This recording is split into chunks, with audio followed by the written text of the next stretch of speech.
Hello everyone, this is Roli Pandey. This is the fourth year PYQ of English Pedagogy for CTET Paper 2. इसमें आपका एक PYQ भी है जिसमें कि 15 क्वेश्चन है। इसके अलावा 3-4 क्वेश्चंस इसके पहले वाले वीडियो के हैं जो कि उसमें नहीं कराए गए हैं। तो स्टार्ट करते हैं।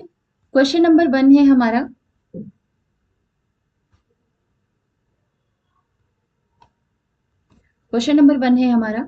To competency areas which give a language learner in progress the ability to communicate competently are.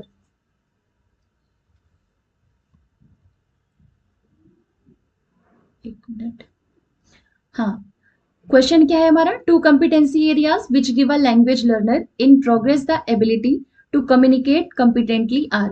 ऐसी कौन सी दो competency areas हैं जिसके यूज करने से बच्चा कंपिटेंटली कम्युनिकेट करने की योग्यता में प्रोग्रेस करता है।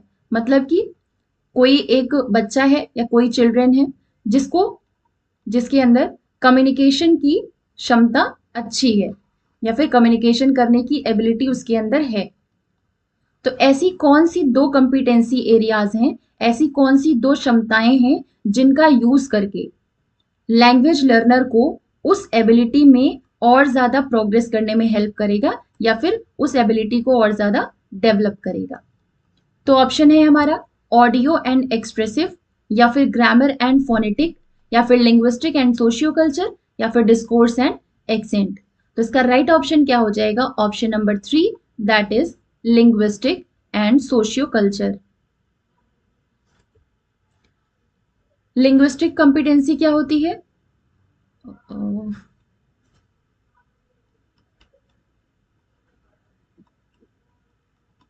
मतलब एक्यूरेटली टेक्स्ट को समझ पाना, कॉम्प्रिहेंड कर पाना विदाउट मिस्टेक।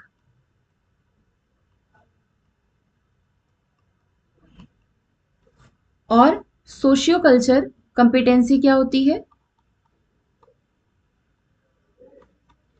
कि जो लैंग्वेज यूज कर रहे हैं, मतलब आप इसको ऐसे भी कर सकते हैं कि लिंग्विस्टिक जो कॉम्पिटेंसी है उसमें अनकॉन्शियस होकर के लैंग्वेज बोली जाती है या फिर विदाउट कॉन्शियसनेस ऑफ ग्रामर। मतलब इसमें ग्रामर को ध्यान में नहीं रखा जाता है, विदाउट कॉन्शियसनेस ऑफ ग्रामर इसकी क्षमता। और सोशियो कल्चर में क्या होता है? सिचुएशन के अकॉर्डिंग ग्रामर रूल्स के साथ बिलीव्स को ध्यान में रखते हुए जो लैंग्वेज बोली जाती है, जो क्षमता होती है, उस क्षमता को सोशियो कल्चर कॉम्पिटेंसी कहा जाता है। तो अगर लिंग्विस्टिक कॉम्पिटेंसी है, मतलब कि बिना ग्रामर के यूज किए अपनी थॉट्स को एक्सप्रेस कर पाना, अपने इमोशंस को एक्सप्रेस कर पाना, तो वो लिंग्विस्टिक कॉम्पिटेंसी में आ जाएगा। और ग्रामर का यूज करके, बिलीव्स और रूल्स का यूज करके अगर अच्छे से अपनी लैंग्वेज को एक्सप्रेस किया जाता है तो ऐसी क्षमता को सोशियो कल्चर कॉम्पिटेंसी कहा जाता है। तो क्वेश्चन नंबर 1 का राइट ऑप्शन नंबर 3।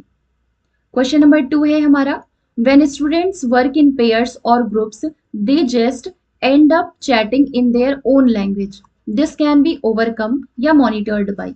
तो सबसे पहले ये क्वेश्चन किस चीज पर बेस्ड है? ये है group work approach teaching. Group work approach का यूज करके जब पढ़ाया जाता है बच्चों को, तब उसे ग्रुप वर्क अप्रोच टीचिंग कहा जाता है। तो बच्चे पेयर में, ग्रुप्स में काम कब करते हैं? जब उनको ग्रुप वर्क अप्रोच के थ्रू पढ़ाया जाता है।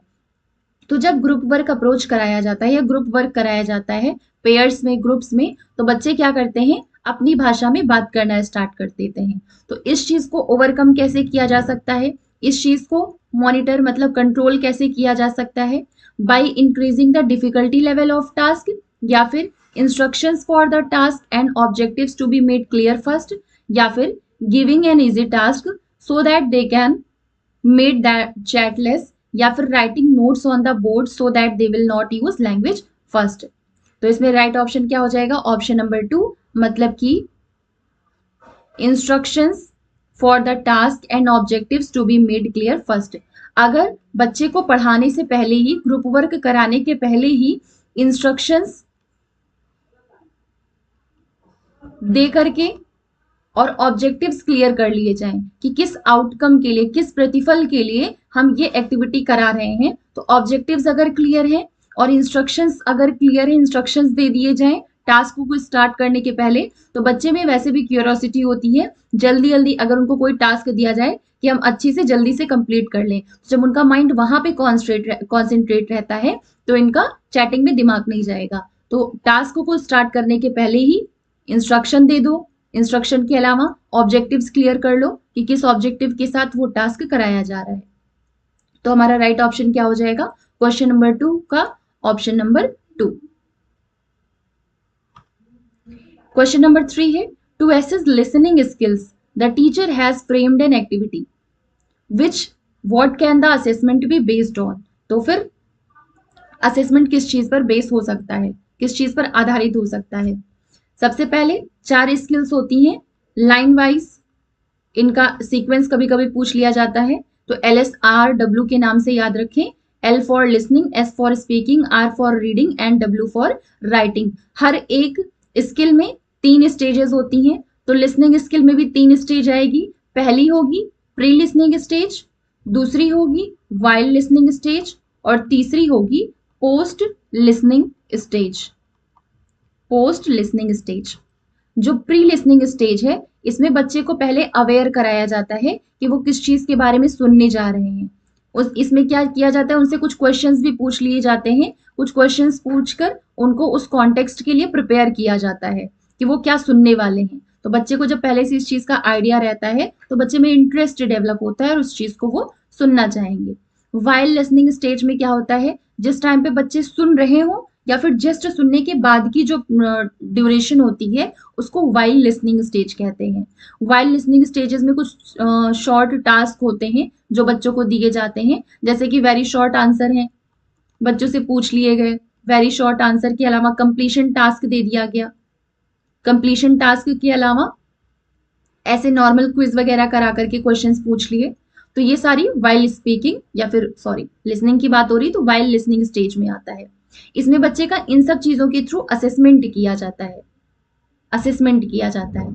पोस्ट लिसनिंग में क्या होता है, बच्चे ने वाइल लिसनिंग में कितना सीखा, उस चीज को वो प्रोड्यूस कर पा रहे हैं, उस चीज का प्रोडक्शन या फिर रिप्रोड्यूस कर पा रहे हैं कि नहीं, इस चीज के लिए उनका रोल प्ले कराया जाता है या फिर डिस्कशन कराया जाता है डिस्कशन मेथड के थ्रू। तो असेसमेंट का काम किसमें हो रहा है? पोस्ट लिसनिंग में हो रहा है। तो पूछा गया है कि लिसनिंग स्किल के असेसमेंट के लिए इनमें से कौन सा ऐसा है जिस पर असेसमेंट आधारित हो सकता है। तो जो ये शॉर्ट टास्क आते हैं वाइल लिसनिंग वाले टाइम में, उसमें एक टास्क आता है completing a tabulation based on audio record. Audio record के बेसिस पर टेबल कंप्लीट करनी होती है या फिर डायग्राम बनाना होता है या फिर फिगर बनाना होता है। तो ये सारी चीजें वाइल लिसनिंग में ही आती हैं। तो क्वेश्चन नंबर 3 का राइट ऑप्शन क्या हो गया? Option number 1। क्वेश्चन नंबर 4 है हमारा, to develop language functions teaching of speaking skills for younger children would include. बच्चे में लैंग्वेज फंक्शन को अगर डेवलप करना है तो फिर स्पीकिंग स्किल की कौन सी चीज है जो बच्चों में पढ़ाया जाए, तो पढ़ाने के लिए वो चीज इंक्लूड की जा सकती है। लैंग्वेज फंक्शंस का मतलब क्या है? 4 तरीके की स्किल्स होती हैं। तो जब functional use of language skills, जो भी लैंग्वेज स्किल्स हैं उनका फंक्शनल यूज किया जाता है, उसी को लैंग्वेज फंक्शंस कहा जाता है। तो लैंग्वेज फंक्शन को किस चीज की? स्पीकिंग स्किल के, स्पीकिंग स्किल के लैंग्वेज फंक्शन को डेवलप करने के लिए यंगर चिल्ड्रन को अगर पढ़ाना है तो उसमें क्या चीज इंक्लूड करनी चाहिए? डिबेट्स और डिक्लेमेशंस या फिर शॉर्ट प्रोजेक्ट प्रेजेंटेशंस या फिर greeting informal request asking for personal information या फिर टेलीफोनिक चैट। तो जो स्पीकिंग का फंक्शनल यूज है, लैंग्वेज फंक्शन है, उसको डेवलप करने के लिए बच्चों को मिनी डायलॉग्स दिए जाते हैं या फिर मिनी डायलॉग्स बोलने के लिए कहे जाते हैं, जिनमें की ग्रीटिंग आती है, इनफॉर्मल रिक्वेस्ट आती है, asking for personal information, suggestions भी इसमें आ जाएगा। सजेशंस हैं, ऑर्डर्स भी इसमें आ जाएंगे, ऑर्डर देना, इन सब के थ्रू मिनी डायलॉग्स अगर बच्चों को कराए जाएंगे तो उनमें लैंग्वेज फंक्शन मतलब कि स्पीकिंग स्किल का फंक्शनल यूज डेवलप होगा। तो क्वेश्चन नंबर 4 का right option option number 3। Question number 5 है हमारा, learners who developed N increased awareness of their own style of learning and teacher awareness of students individual style enhance which type of learning। इसमें क्या है, बच्चे ने, learner ने अपनी खुद की स्टाइल डेवलप कर ली सीखने की, मतलब अपनी, उसको कौन सी स्टाइल में समझ में आता है, लर्निंग अगर उसको करानी, टीचिंग करानी है तो कौन सी स्टाइल में उसको समझ में आता है, इस चीज की अवेयरनेस को बच्चे ने अपने में डेवलप कर लिया और टीचर ने इस चीज की अवेयरनेस डेवलप कर ली कि हर एक बच्चे की इंडिविजुअल स्टाइल सीखने की क्या है। तो ये क्या हो रहा है, कॉपरेट करके सीखा जा रहा है, कॉपरेट करके सिखाया जा रहा है। तो ये कौन सी लर्निंग हो गई, कॉपरेटिव लर्निंग हो गई। फिफ्थ का right option option number 1। Question number 6 है हमारा, an early emphasise on linguistic accuracy along with prompt error correction in language to class at class 5th level results in students। मतलब कि class 5th के बच्चे हैं, उनको language 2 मतलब target language class में पढ़ानी है, तो उसके लिए शुरुआत में ही उनकी लिंग्विस्टिक एक्यूरेसी पर ध्यान देना, साथ साथ उनके एरर का करेक्शंस करते रहना। तो इससे क्या होगा, लर्निंग ओनली द मिनिमम और लेस, बच्चे या तो बहुत कम सीखेंगे या तो बिल्कुल ही नहीं सीखेंगे, not learning at all, second option बिल्कुल ही नहीं सीखेंगे, mastering the language more quickly, अगर इस तरीके से किया जाएगा तो वो और ज्यादा तेजी से उसमें भाषा में मास्टरी हासिल कर लेंगे, या फिर failure to achieve requested proficiency required of that level. तो इसका राइट ऑप्शन क्या हो जाएगा, ऑप्शन नंबर 1। मतलब कि बच्चे की शुरुआत ही की जा रही हो, 5th क्लास के बच्चे की नॉलेज कॉग्निटिव लेवल उनका इतना ज्यादा डेवलप नहीं हुआ रहता है कि मतलब उनको कॉन्सेप्ट वाली चीजें ज्यादा समझ में आए, उनको जो एक्सपीरियंसिंग मतलब एक्सपीरियंशियल लर्निंग दी जाती है उससे उनको ज्यादा समझ में आता है। तो शुरुआत में ही उनकी लिंग्विस्टिक एक्यूरेसी पर ध्यान देना, जो बच्चे गलती कर रहे हैं उसको तुरंत करेक्शन कर देना, तो ये सारी चीजें बच्चे की क्या करेंगी, उनकी लर्निंग को या तो कम कर देंगी या तो बिल्कुल ही नहीं होगी, मतलब मिनिमम ही होगा, थोड़ा बहुत तो सीखेंगी पर मिनिमम या लेस ही होगी। तो 6th का right option option number 1। Question number 7 है हमारा, poverty of stimulus with respect to language acquisition among the young children implies that they would। young children का मतलब क्या है, वो जूनियर के बच्चों की बात कर रहा है, जूनियर लेवल के जो बच्चे होते हैं उनकी बात कर रहा है। लैंग्वेज एक्विजिशन के रिस्पेक्ट में जो पॉवर्टी ऑफ स्टिमुलस है वो बच्चों में, यंग चिल्ड्रंस में क्यों आती है, मतलब आने का क्या रीजन हो सकता है, किस वजह से आई होगी। सबसे पहले लैंग्वेज एक्विजिशन क्या होता है, जो मदर टंग है, मतलब ऐसी भाषा जो हम सुन करके हमारे, अगर एनरिच्ड एनवायरनमेंट हमें उस भाषा का प्रोवाइड किया जाए बचपन से ही और उसको हम अर्जित कर लें, सुनते सुनते ही सीख जाए, हमको वैसा परिवेश मिल गया तो हमने सीख ली, तो ये क्या हो गया, भाषा का अर्जन हो गया, मतलब भाषा को एक्वायर किया गया है। तो बच्चे अगर भाषा एक्वायर नहीं कर पा रहे हैं, किसकी वजह से, स्टिमुलस की पॉवर्टी की वजह से। पॉवर्टी ऑफ स्टिमुलस मतलब क्या होता है, लैक ऑफ enriched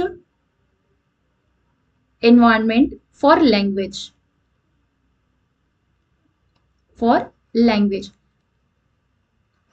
मतलब जहां पे वो रह रहे हैं उस भाषा के उनको enriched environment नहीं मिल रहा है, उसकी कमी है, तो इसी को बोलते हैं poverty of stimulus। तो लैंग्वेज एक्विजिशन के रिस्पेक्ट में जो poverty of stimulus है यंग चिल्ड्रन, छोटे जूनियर लेवल के बच्चों में आता है, तो वो किस वजह से हो सकता है, नॉट क्योंकि वो ह्यूमन लैंग्वेज को रिकॉग्नाइज नहीं कर पा रहे, या फिर need more stimulus at home for learning language. इसका मतलब यही हुआ कि बच्चे को भाषा सीखने के लिए घर पर ज्यादा स्टिमुलस की जरूरत है, ज्यादा स्टिमुलस उसको नहीं मिले, इसी वजह से उसके अंदर उसी पॉवर्टी ऑफ स्टिमुलस की वजह से बच्चा लैंग्वेज एक्विजिशन ठीक तरीके से नहीं कर पाया। तो 7th का right option option number 2। Question number 8 है, considering students learning styles broadens the approaches taken to help language related problems। an example of a learning style, मतलब कि ऐसी कौन सी लर्निंग स्टाइल है जो कि बच्चों में अगर लैंग्वेज रिलेटेड प्रॉब्लम्स आ रही हैं तो क्या करती है, वो स्टाइल बच्चे में उस अप्रोच को ब्रॉड करेगी जिससे कि बच्चे में लैंग्वेज रिलेटेड प्रॉब्लम्स हैं उनको दूर करने में हेल्प किया जा सके। तो वो प्रिंट ओरिएंटेड लैंग्वेज स्टाइल है या फिर फोकस्ड है या लाउड है या क्वाइट है, तो वो होगी print oriented language style. Print oriented language style broadens the approaches taken to help language related problems। तो एट्थ का right option option number 1। Question number 9 है हमारा, learning all languages involves the process of listening, speaking, reading and writing. These processes involve learning all language, सारी भाषाओं को सीखने, कोई भी भाषा हो, हर एक भाषा को सीखने में लिसनिंग, स्पीकिंग, रीडिंग, राइटिंग मतलब LSRW, ये चारों स्किल्स होनी ही होनी है, मतलब ये सारी प्रोसेस इन्वॉल्व होनी ही होनी है। जो लैंग्वेज है मतलब लैंग्वेज लर्निंग है या फिर ये सारी जो स्किल्स हैं इनको अलग अलग 2 पार्ट्स में डिवाइड किया गया है। पहला रिसेप्टिव स्किल्स और दूसरा रिप्रोडक्टिव स्किल्स। रिसेप्टिव स्किल्स वो हैं जो बाहर से आती हैं, बाहर से ली जाती हैं, जैसे सुनना, दूसरों से रिसीव कर रहे हैं। रिप्रोडक्टिव स्किल में क्या आएगा, प्रोड्यूस करना। राइटिंग है जो हमने पढ़ा है उसको हम प्रोड्यूस कर रहे हैं। स्पीकिंग जो हमने सीखा है उसको हम प्रोड्यूस कर रहे हैं। तो क्या हो गया, 2 तरीके की इसकी मतलब ये चारों हैं, 2 भाग में डिवाइड किया गया, 2 भाग में डिवाइड किया गया है। रिसेप्टिव में 2 स्किल्स आएंगी और रिप्रोडक्टिव में 2 स्किल्स आएंगी। तो ये चारों प्रोसेस जो हैं वो कोई भी भाषा हो उसकी सीखने में इन्वॉल्व होती है। तो इस प्रोसेस में क्या क्या इन्वॉल्व होगा, कौन कौन सा aspect, linguistic aspect, psychological aspect, दोनों में से कोई एक या फिर दोनों ही इन्वॉल्व होगा। तो इसमें आएगा दोनों, लिंग्विस्टिक एस्पेक्ट भी होगा और साइकोलॉजिकल एस्पेक्ट भी होगा। लिंग्विस्टिक एस्पेक्ट मतलब क्या होता है, साइंटिफिक स्टडी ऑफ वर्ड्स की, सेंटेंस की, फ्रेज की, इन सब चीजों की साइंटिफिक स्टडी जो की जाती है, मतलब ग्रामर रूल्स के अकॉर्डिंग बिल्कुल प्रॉपरली, उसको लिंग्विस्टिक एस्पेक्ट कहते हैं। साइकोलॉजिकल एस्पेक्ट में क्या आता है, साइकोलॉजिकल एस्पेक्ट में इमोशंस और अटेंशन, एटीट्यूड एटसेट्रा, ये सारे किस में आएंगे, साइकोलॉजिकल एस्पेक्ट में आएंगे। तो ये दोनों तरीके के जो फैक्टर्स हैं वो इस प्रोसेस में इन्वॉल्व होते हैं। तो 9th का right option option number 4। Question number 10 है हमारा, a reading activity where students focus on phonemic sounds, pronunciation, intonation can be used to assess. मतलब कि रीडिंग एक्टिविटी हो रही है, रीडिंग एक्टिविटी मतलब बच्चे क्या कर रहे हैं, टेक्स्ट की मीनिंग को कॉम्प्रिहेंड कर रहे हैं। मतलब कह सकते हैं कि एक्सट्रैक्शन हो रही है मीनिंग की, बच्चे के थ्रू क्या हो रहा है, एक्सट्रैक्शन हो रहा है, extraction of meaning from the text. ठीक है, तो ये हो गया रीडिंग एक्टिविटी, बच्चे कर रहे हैं फ्रॉम द टेक्स्ट। बच्चे इस रीडिंग एक्टिविटी में किस चीज पर फोकस कर रहे हैं, फोनेमिक साउंड्स पर, प्रोनाउंसिएशन पर, इंटोनेशन पर। तो इन तीनों चीजों पर बच्चों का अगर फोकस हो तो इसके थ्रू, मतलब पढ़ रहे हो, रीडिंग एक्टिविटी कर रहे हो, तो इस टाइम में बच्चे का कौन से असेसमेंट जो है वो किया जा सकता है। अगर फोनेमिक साउंड्स, प्रोनाउंसिएशन, इंटोनेशन, इन सब चीजों को ध्यान में रखकर बच्चे रीडिंग एक्टिविटी कर रहे हैं तो इसके थ्रू बच्चे की रीडिंग एक्यूरेसी का असेसमेंट किया जाता है। रीडिंग एक्यूरेसी का मतलब क्या होता है, रीडिंग करना कैसे, विदाउट एनी मिस्टेक, बिना किसी मिस्टेक के जब टेक्स्ट को रीड किया जाता है बिल्कुल एक्यूरेटली, उसकी मीनिंग को समझते हुए, मीनिंग को कॉम्प्रिहेंड करते हुए, एक्यूरेटली बिना किसी मिस्टेक के रीडिंग की जा रही होती है तो उसको रीडिंग एक्यूरेसी कहते हैं। तो रीडिंग एक्यूरेसी में किस चीज का असेसमेंट किया जा सकता है, फोनेमिक साउंड्स, मतलब फोनेमिक साउंड्स, प्रोनाउंसिएशन, इंटोनेशन, इन सब चीजों के थ्रू बच्चे पढ़ रहे हैं तो कौन सा असेसमेंट इसके थ्रू, रीडिंग एक्यूरेसी का किया जाता है इन रीडिंग एक्टिविटी। जैसे लिसनिंग में बताया था वैसे इसमें भी होता है, प्री रीडिंग टास्क होता है, वाइल रीडिंग टास्क होता है और लास्ट में पोस्ट रीडिंग टास्क होता है, पोस्ट रीडिंग। क्वेश्चन नंबर 11 है हमारा, a factual description of a laboratory equipment for a school science journal requires the student to present the following.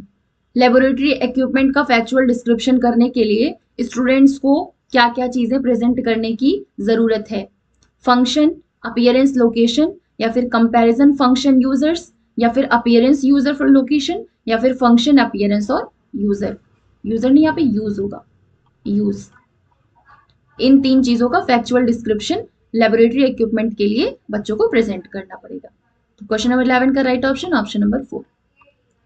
Question number 12 है, what facilitate communication between schools as well as between students, teachers and programmes, और between student, teachers and data. तो क्या चीज facilitate करेगी communication को इन दोनों चीजों के बीच में? Voice recorders, computers, reference books, या फिर व्हाइट बोर्ड्स। इसका राइट ऑप्शन क्या हो जाएगा? Option number 2, that is computer.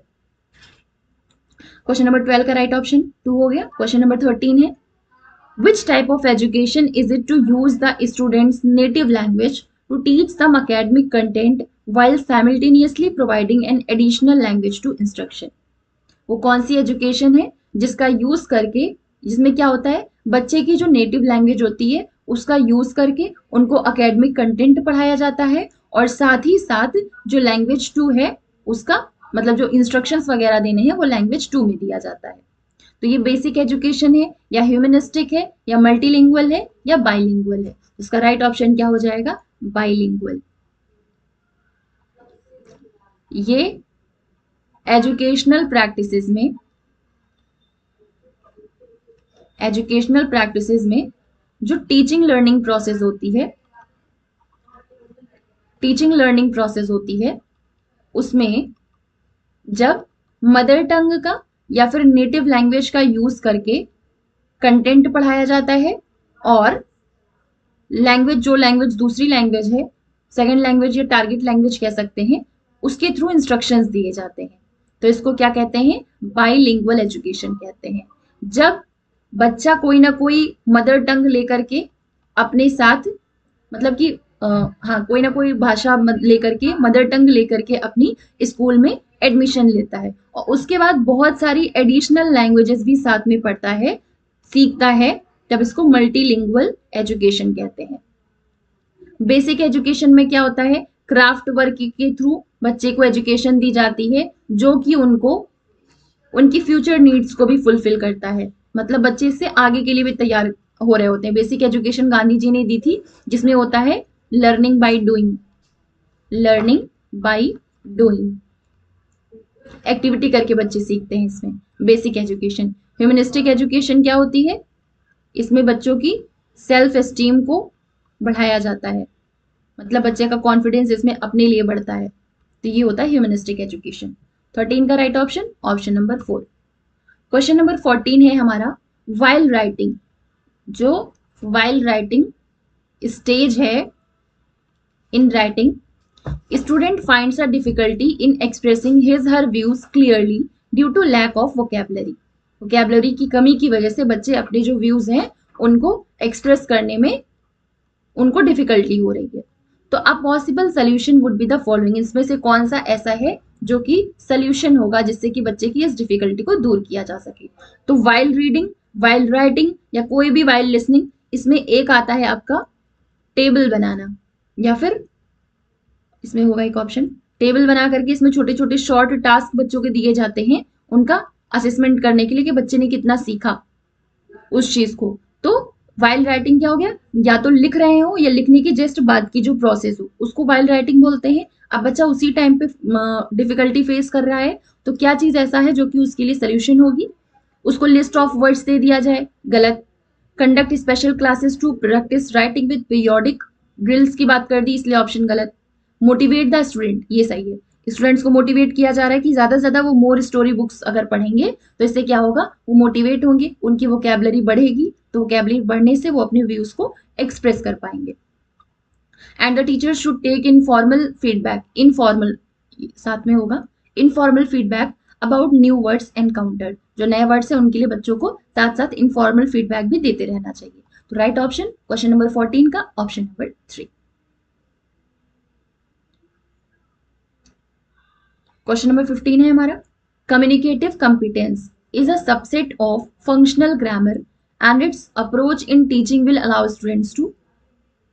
हमने पीछे पढ़ा था।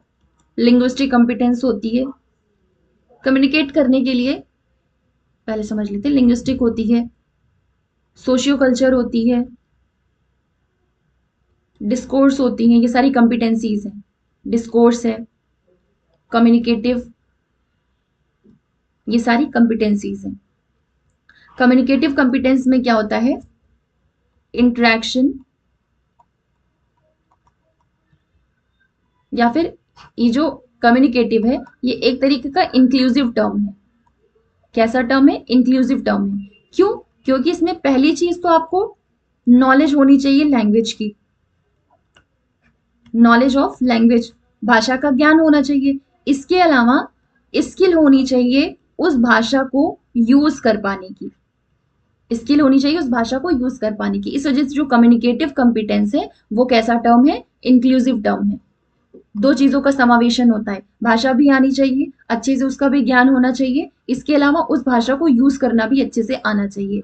अपने थॉट्स को, अपने आइडियाज को अच्छी तरीके से दूसरों के सामने एक्सप्रेस कर पाना, बिना किसी हेजिटेशन के, बिना किसी मिस्टेक के, उसको कम्युनिकेटिव कॉम्पिटेंसी बोलते हैं। तो कम्युनिकेट फंक्शनल ग्रामर में जो कम्युनिकेटिव कॉम्पिटेंस है तो वो टीचिंग के, मतलब टीचिंग में बच्चों को क्या प्रोवाइड करती है, बच्चे ग्रामर सीखते हैं मीनिंगफुल कम्युनिकेशन के साथ, या फिर enable teachers expose students to grammar in the lower classes, या फिर learn structures and use them accurately, या फिर use structures in a range of output text. इसमें क्या है, learn grammar through meaningful communication. Communication भी उनका सार्थक होना चाहिए, इसके अलावा ग्रामर भी उसके साथ साथ उनको आनी चाहिए। तो इस आंसर के में हम ऐसे भी कह सकते हैं कि ये इंक्लूसिव टर्म होता है, इस वजह से उसको ग्रामर की भी नॉलेज सीखता है इसमें, और दूसरा कम्युनिकेशन भी सार्थक कम्युनिकेशन होना चाहिए वो भी सीखता है। तो ग्रामर के थ्रू मीनिंग कम्युनिकेशन सीखना ये होता है कम्युनिकेटिव कॉम्पिटेंस। 15 का राइट ऑप्शन, ऑप्शन नंबर 1।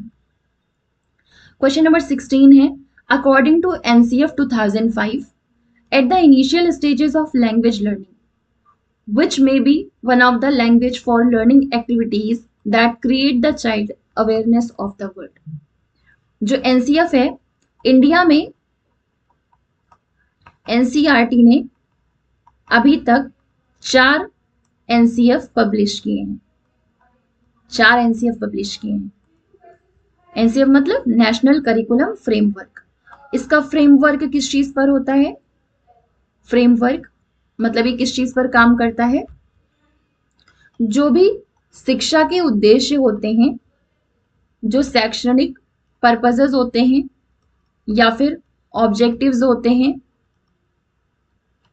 या फिर एक्सपीरियंसेस होते हैं, अनुभव होते हैं, उनके बेटरमेंट के लिए काम करता है, उनको और ज्यादा बेटर कैसे बनाया जाए।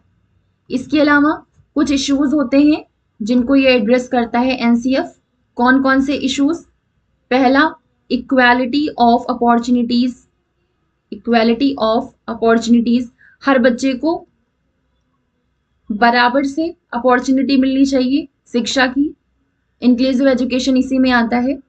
इसके अलावा असेसमेंट होना चाहिए लर्निंग का, जो बच्चे ने सीखा उस चीज का असेसमेंट करते रहना चाहिए, तो असेसमेंट लर्निंग ये भी इसी में आता है। बाकी ये तो आता ही है, एजुकेशनल ऑब्जेक्टिव्स इन पे भी काम करता है, इनको भी एड्रेस करता है एनसीएफ। ठीक है, तो कहा गया है कि इनिशियल बच्चे की जब शुरुआती स्टेज होती है उस टाइम पे लैंग्वेज लर्निंग में, लैंग्वेज लर्निंग की जो शुरुआती स्टेज होती है उसके लिए ऐसी कौन सी लैंग्वेज है जिसका यूज करके लर्निंग एक्टिविटीज करानी चाहिए, क्योंकि अगर उसमें लर्निंग एक्टिविटीज कराई जाएगी बच्चे को तो बच्चे की जो अवेयरनेस है संसार को लेकर के वो उसकी बढ़ेगी, क्रिएट होगी, बनेगी। तो कोई भी बच्चा अपनी मदर टंग के साथ ही स्कूल में आता है, तो अगर उसी भाषा में उसको सिखाया जाएगा तो बच्चे की धीरे धीरे जो कॉन्सेप्चुअल नॉलेज है वो अपने आप ही डेवलप होगी। तो इससे क्या होगा, बच्चों का awareness towards the world create होगा। तो वो कौन सी लैंग्वेज है, वो है वर्नाकुलर लैंग्वेज। ये लैंग्वेज कौन सी होती है, जब स्पेसिफिक रीजन में लोगों के द्वारा किसी क्षेत्र की अपनी भाषा होती है, क्षेत्रीय भाषा होती है। जब वो भाषा वहां के लोग बोल रहे होते हैं, मतलब उसी भाषा को वर्नाकुलर लैंग्वेज बोलते हैं। हिंदी क्या है? ये इंडो आर्यंस लैंग्वेज है, जो कि ज्यादातर नॉर्थ इंडिया में बोला जाता है। नॉर्थ इंडिया में बोला जाता है। इंग्लिश कौन सी है? इंडो यूरोपियन लैंग्वेज है। इंडो यूरोपियन लैंग्वेज है। सबसे पहले इंग्लिश का यूज कहाँ पे किया गया था? इंग्लैंड में किया गया था। इसके बाद से धीरे धीरे हर जगह पे बोली जाने लगी, मतलब मैक्सिमम जगहों पर। सेकेंड लैंग्वेज टारगेट लैंग्वेज को कहते हैं, जो बच्चे को सिखाई जाती है, वो होती है सेकेंड लैंग्वेज। ठीक है, इंग्लिश को सेकेंड लैंग्वेज बोलते हैं। तो क्वेश्चन नंबर 16 का राइट ऑप्शन ऑप्शन नंबर 3, मतलब वर्नाकुलर लैंग्वेज। क्वेश्चन नंबर 17 है हमारा, वाइल रीडिंग सिग्निफिकेशन इज। अब बताया था रीडिंग में 3 होता है, एक होता है प्री रीडिंग, दूसरा होता है वाइल रीडिंग, तीसरा होता है पोस्ट रीडिंग। ठीक, तो वाइल रीडिंग में जो सिग्निफिकेशन आता है उसका क्या मतलब होता है? कॉम्प्रिहेंडिंग सिग्निफिकेशन क्या मतलब क्या होता है कि सिग्निफिकेशन में वर्ड्स को कंप्लीटली पढ़ा जाता है। Read the text in the context it is given. जिस संदर्भ में टेक्स्ट दिया हुआ हो उस संदर्भ में उसको पढ़ा जाता है, ना कि केवल वर्ड टू वर्ड पढ़ा जाता है, केवल वर्ड की मीनिंग समझी जाती है। ठीक है, तो सिग्निफिकेशन में क्या होता है? वर्ड्स हो या सेंटेंसेस हो, उनमें कनेक्शन बना करके पढ़ा जाता है। कनेक्शन किस चीज का? पहला तो जो टेक्स्ट में लिखा हुआ है उसका, और दूसरा जो बच्चे की प्रायर नॉलेज है उसके आधार पर ही समझ के बच्चे टेक्स्ट को पढ़ेंगे। तो इन दोनों के बीच का जो कनेक्शन होता है, या कैसे कह सकते हैं इन दोनों का जो इंटरेक्शन होता है, इसी को सिग्निफिकेशन बोलते हैं। इसके अलावा इसमें क्या होता है? Bottom up representation, bottom up representation, representation of text, और top down representation, top down representation of prior knowledge in context, knowledge in that context। इन दोनों के बीच में इंटरेक्शन करके बच्चा पढ़ता है।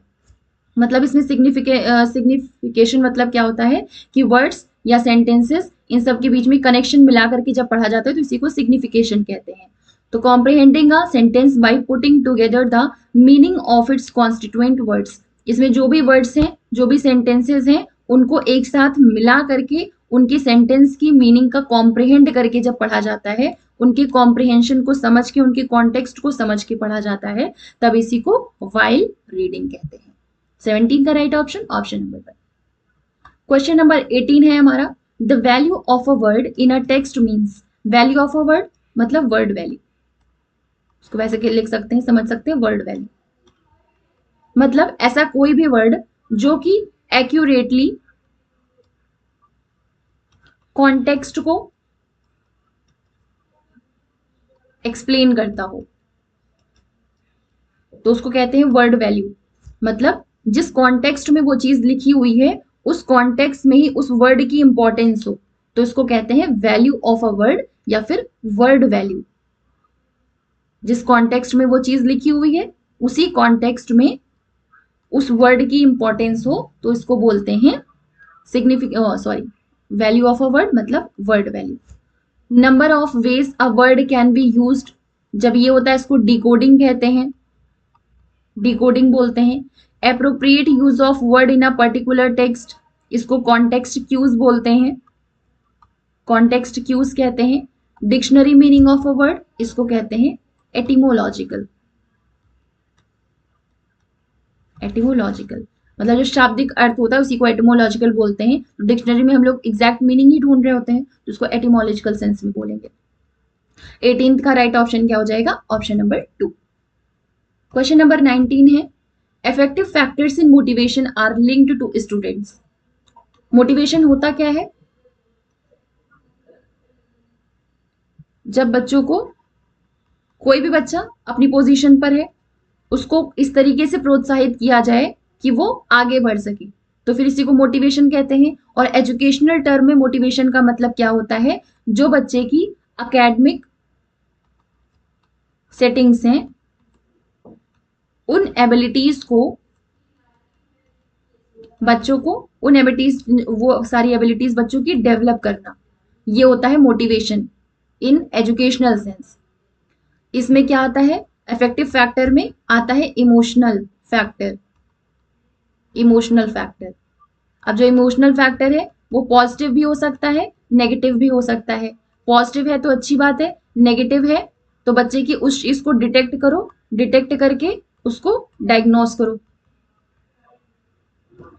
पॉजिटिव फैक्टर जितने भी, मतलब पॉजिटिव इमोशनल फैक्टर बच्चों में जितने ज्यादा डेवलप किए जाएंगे तो वो मोटिवेशनल में लिंक्ड होता है। इसमें क्या आता है, अंडरस्टैंडिंग सक्सेसेस एंड फेल्योर्स, या फिर ability to complete a language task, या सर्वाइवल एंड सेफ्टी नीड्स, या own perceptions of their ability. इसमें आता है अंडरस्टैंडिंग सक्सेसेस एंड फेल्योर्स। ये मोटिवेशन में इफेक्टिव फैक्टर होता है जो कि बच्चों से लिंक्ड होता है। तो क्वेश्चन नंबर 19 का right option option number 1। Question number 20 है, which is not a teacher centred instruction, modelling, lecture, individualise instruction, या डिमॉन्स्ट्रेशन। तो इसका होता राइट ऑप्शन क्या हो जाएगा, मॉडलिंग। मॉडलिंग क्या है, एक टीचिंग टूल होता है, टीचिंग लर्निंग प्रोसेस में एक टीचिंग टूल होता है जो कि मतलब एक्सीलेंट टेक्निक मानी जाती है। इसको, मॉडलिंग को एक्सीलेंट टेक्निक मानी जाती है। टीचर सेंटर्ड इंस्ट्रक्शन क्या हुआ, जिसमें कि टीचर जो है वो एक्टिव है और बच्चे पैसिव हैं। टीचर जो है वो कंट्रोल कर रही है पूरी क्लास को, बच्चे पैसिव होकर के जो टीचर बोल रही है बस उसको देख रही है, सुन रही है, या फिर एज इट इज नोट कर रही है। लेकिन मॉडलिंग एक ऐसी सिचुएशन है, एक ऐसा टीचिंग टूल है जिसमें टीचर क्या करती है, किसी भी एक्टिविटी को कराने से पहले बच्चे को वो चीज करके दिखाती है, मतलब उसको इंस्ट्रक्शंस देती है करके दिखा के कि इस तरीके से इस एक्टिविटी को परफॉर्म करना है। देखने के बाद बच्चे उसी तरीके से उस एक्टिविटी को परफॉर्म करते हैं। तो इसमें क्या है, बच्चे एक्टिव होकर के उस चीज को खुद कर रहे हैं। तो मॉडलिंग जो है वो टीचर सेंटर्ड इंस्ट्रक्शन में नहीं आएगा। तो 20 का right option option number 1। Question number 21 है, comprehensive evaluation refers to. Comprehensive evaluation का मतलब क्या होता है, समेटिव असेसमेंट टेस्ट, या फिर को करिकुलर एक्टिविटीज, या एकेडमिक सब्जेक्ट्स, या बोथ स्कोलिस्टिक एंड को स्कोलिस्टिक एरियाज। कॉम्प्रिहेंसिव इवैल्यूएशन में क्या आएगा, बच्चे का ओवरऑल डेवलपमेंट किया जाता है, ओवरऑल डेवलपमेंट, ओवरऑल इवैल्यूएशन किया जाता है। ओवरऑल इवैल्यूएशन चाहे वो एकेडमिक हो चाहे नॉन एकेडमिक हो, एकेडमिक हो चाहे नॉन एकेडमिक हो, दोनों तरीके की एरियाज का इवैल्यूएशन कॉम्प्रिहेंसिव इवैल्यूएशन में किया जाता है। तो इसमें राइट ऑप्शन क्या हो जाएगा, बोथ स्कोलिस्टिक एंड को स्कोलिस्टिक एरियाज।